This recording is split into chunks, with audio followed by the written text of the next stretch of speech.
Hello, everyone, and welcome back to Unraveling Politics. And this is a show where we focus on the big political stories of the day, and I try to explain them in a way that can be easily understood.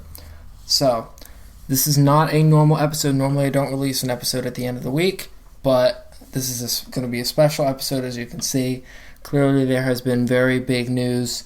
Donald Trump has been found guilty on all 34 counts in his hush money trial. So where I left us off on Monday was the jury was going to be handed closing arguments, and the jury began noon on Wednesday, which was yesterday, and they passed a note at 3 p.m. that they wanted to rehear testimony from David Pecker about the phone call in August 2015 between transcript, and the transcripts were read to them. The jury doesn't decide the punishment, remember that, and Trump was unlikely to receive jail time. So, let me pull up my notes here. They deliberated all day today. It was a total of 10 hours, and because it was 10 hours, that was usually a sign of little dissent. I also wanted to mention that some people have said, it has been floated around, that 95% of the jury was Democrats, which, first of all, is not possible, because if you have 12 jurors, 95% would be like 10 and a half jurors, so that's not, or 11 and a half jurors, so that's not possible. The New York City voted 86% for Joe Biden, so a jury that is overwhelmingly for a Democrat is expected, and in fact, if it was the other way around, if there was an even amount of Republicans, Democrats, that it would show that there is bias toward Trump in the trial. Just wanted to mention that. So Trump has the freedom to campaign now. After he was found guilty at 4:15 p.m., the judge said the jury will be called home at 4:30. Right before 4:30, the judge said, "We are not going home because the jury has reached their verdict." Trump was laughing because before this happened, because a third day would have likely meant there was dissent in the jury, and usually dissent means that they are innocent, because dissent is disagreement. So let's see. And at 5 o'clock, the Eastern Daylight Time, it was revealed that Trump has been convicted on all 34 counts. Trump is the maximum sentence would be 4 years. I've heard different sources saying different things. Some people say 4 years for each, or 4 years overall. He wouldn't get 4 years on all 34. That would be like 135 years in prison. So he's not, and that would be, no person's even living to 135. He'd be over 200 years old. So he's unlikely to receive any prison, if really anything at all. He's unlikely to receive any time in prison because he's never been convicted of a crime before, and he's also in his 70s. So he will likely sit with a probation officer, and that will be considered with a judge. He's free to speak, and on the campaign trail in the meantime, probation, as I said, is most likely. An appeal would likely take months, and it would be appealed to the New York Appellate Division and First Judicial Department. So, let's see. Now, Trump has been attacking and trashing the judge, and typically this would lead to a harsher punishment. However, considering this is where politics and the law collide, it is unlikely that the judge will hold too much of that against him, but he has to be very careful. That could have definitely hurt Trump, and if I was his lawyer, I would have advised against doing that. The Trump campaign site, as of right now, is down because there's a large volume, according to the Trump campaign. Apparently, lots of people want to donate money. It's not a big surprise. Usually, whenever Trump gets attacked with legal woes, his rises. That's what happened when he was indicted last year. So now we have to find out. This is where we move on to politics, because law is not really my not really my area of expertise. I'm not really that interested in the law. I've always been more interested in politics.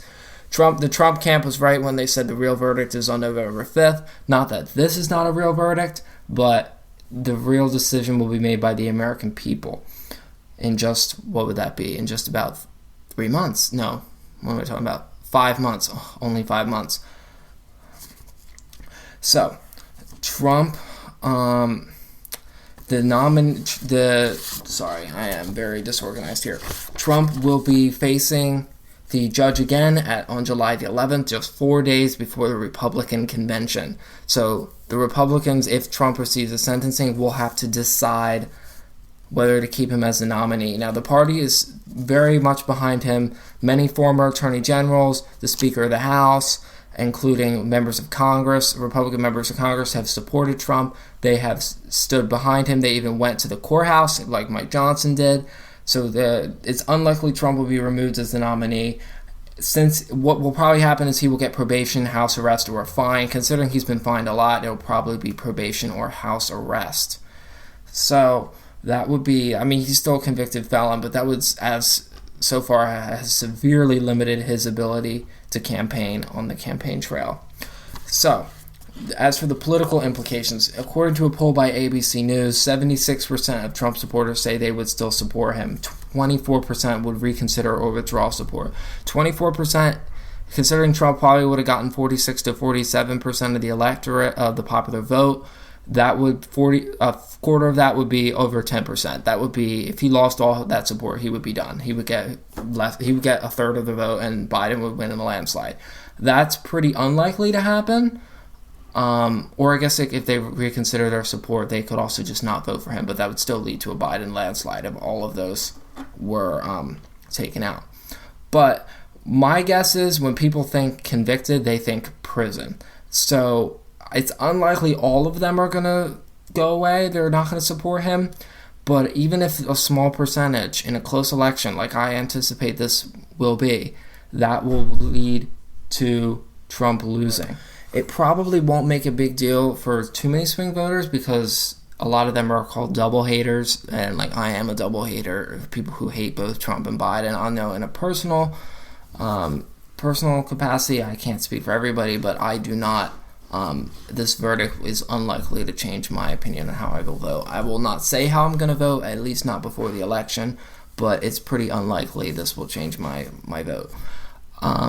As I said, Trump will have the freedom to campaign without having to sit in the court, even now that he's been found guilty. This poll, according to Quinnipiac, said 6% said that in the event of a conviction, they wouldn't vote. They would be less likely to vote for him. Even 6% is a lot. So now we're going to have to see, what will the polls do? Trump is at about 44% in the polls. Biden's about 43%.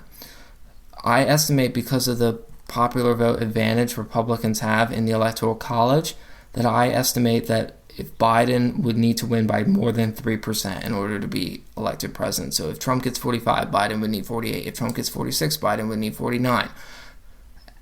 So that's what's going to happen. We're going to have to see if Trump only has a couple of points to give up. We're going to see, it's possible we could see in the early days his polling rally a bit as this decision hasn't sunk in for a lot of people, including myself. And that's going to be something that we're going to have to watch in the days and weeks. Unfortunately, we're not going to know for the next couple of weeks because the field work for polls has to be done, from here on out. Any polls from would that come out in the next week would be too soon. Because we won't know that would be done before the polling. But regardless, even throughout this whole campaign, the polling between Trump and Biden has been very stagnant. It's been within 1%, which is well within the margin of error. Usually the margin of error is between 2 to 4%, usually around 3. So we are unlikely to see any immediate changes, especially because now Trump will be back on the campaign trail. But this could also fire up his base, which could actually help him in the election. And as I said, more people are going to be fundraising. More fundraising is coming in, so that is definitely going to help him in the election. However, it's too soon to say the overall political impacts, but I would definitely say this is not a good thing. He is damaged. He's not fatally wounded, but this could be the beginning of the end of the Trump campaign. I did say in an episode, I think it was 2 weeks ago, that I think Biden is going to win, and I would say the chance of a Biden victory is probably at like 80% now, and it might have been at 70% before, but it's much higher than I think it was before. Anyway, that is all I have to say for this episode. There will still be an episode on Monday. We're going to be talking about in that episode if there's any changes in the Trump trial over Friday, May the 31st. If there's any political changes, which there may or may not be, it's hard to say. We will also have to take a look at I want to be talking about the war in Israel. That has really been going viral this week. And I wanted to talk about some of the specific polling between Trump and between Republicans and Democrats and their opinion on the polling, on the war. And I have some polling from Pew Research Center, which we're going to be discussing then, and any other news that comes up over the weekend or tomorrow. So thank you for joining me on this special episode. Please continue to follow us as we watch and see what happens. This has only made this year more interesting, and I really wonder where we are going in the days and weeks and months ahead. However, the truth is nobody really knows. All I can do is just report the news, give my analysis, and hopefully make sense to all of you. So thank you for listening once again, and I will see you again, or you will hear from me again on Monday. Thank you.